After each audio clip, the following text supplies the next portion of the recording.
দর্শক, এই মুহূর্তে মিরপুরে আছেন আমাদের সহকর্মী শিমুল খান, যুক্ত হচ্ছি তার সাথে। শিমুল, মর্মান্তিক এই অগ্নিকাণ্ডের ঘটনার পর এখন রাসায়নিক গুদামের অবস্থা কেমন দেখছেন? সাথে আসলে নতুন কোনো মরদেহ পাবার কি কোনো খবর পেয়েছেন কিনা আমাদেরকে একটু জানাবেন।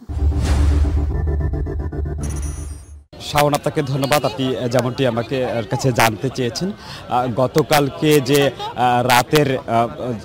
গতকাল যে অগ্নিকাণ্ডের ঘটনা, একটি কেমিক্যাল গোডাউন এবং গার্মেন্টস থেকে সূত্রপাত ঘটে, সেটি থেকে 16 জন নিহত হয়। সেই থমথমে পরিস্থিতি এখনও বিরাজ করছে এই মিরপুর শিয়ালবাড়ি এলাকায়।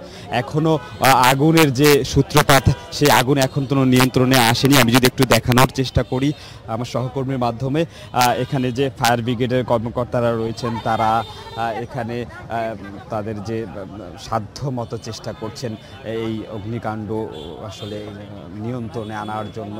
রাত থেকেই এখানে ফায়ার ব্রিগেডের কর্মকর্তা রয়েছেন, আইন শৃঙ্খলা রক্ষাকারী বাহিনীর সদস্যরা রয়েছেন। তারা আসলে চেষ্টা করছেন যে পুরোপুরি যে নিয়ন্ত্রণের ব্যবস্থাপনা, সেটি নিয়ন্ত্রণে। এখনও ধোঁয়া উঠছে,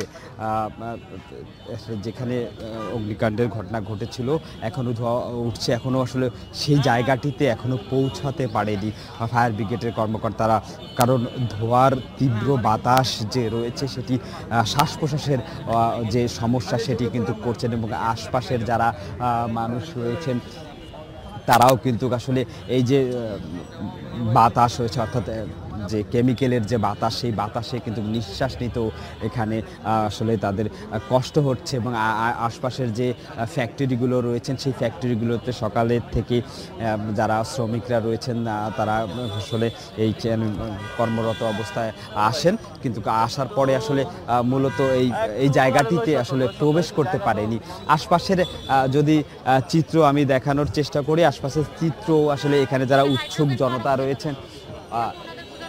জনতা রয়েছেন তারা কিন্তু এখানে এসে ভিড় করছেন, এবং ভিড় করার সাথে সাথে আসলে এখানে যে গণমাধ্যম কর্মীরা রয়েছেন, আইন শৃঙ্খলা রক্ষাকারী বাহিনীর সদস্যরা রয়েছেন, তারা কিন্তু এখানে অবস্থান করছেন। এবং এই জায়গাটি যদি আমি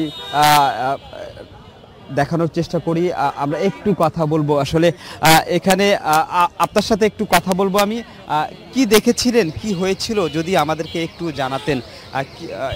এখানকার সর্বশেষ পরিস্থিতি গতকালকে কি দেখেছি? গতকালে তো আমরা শোনার পর এসে দেখি যে আগুন জ্বলতেছে, কেউ কেউ ওইদিকে যাইতেও দিতেছে না। সব মনে করেন যে কেউ যদি আসে এরা মনে করেন সব দেয় ওইদিকে, মানে কাউকে এখানে পরিবারের কাউকে অ্যালাউ করতে দিতেছে না। আপনার কি এখানে কেউ চাকরি করে, সে কি তার কি সন্ধান পেয়েছেন আপনি? সন্ধান পাইনি এখনো।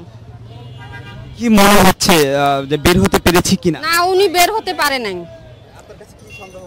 সন্দেহ হচ্ছে ওনার ওই ভাতিজার হাতে মোবাইল ছিল, আমরা মোবাইলটা টেপ করছি যে মোবাইলটা কোন জায়গায় বন্ধ হয়েছে, কিন্তু ওই লোকেশনে দেখাইতেছে ওই জায়গায় বন্ধ হয়েছে।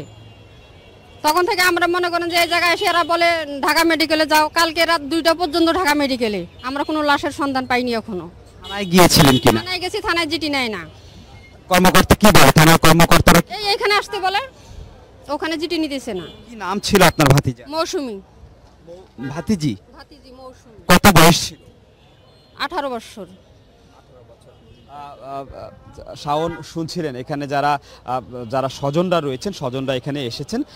গতকালকে রাতে ওনার মুখ থেকেই শুনলেন, আমরা জানতে পারলাম রাত 2টা পর্যন্ত ঢাকা মেডিকেলে গেলেও তারা কোনো সন্ধান দিতে পারেনি। এবং এখানে যে থানা রয়েছেন, সেই থানার নির্ধারিত কর্মকর্তার কাছে গেলেও জিটি না নিয়ে বারংবার এই যে অগ্নিকাণ্ডের যে ঘটনাটা ঘটে ঘটনাস্থলে পার করছেন।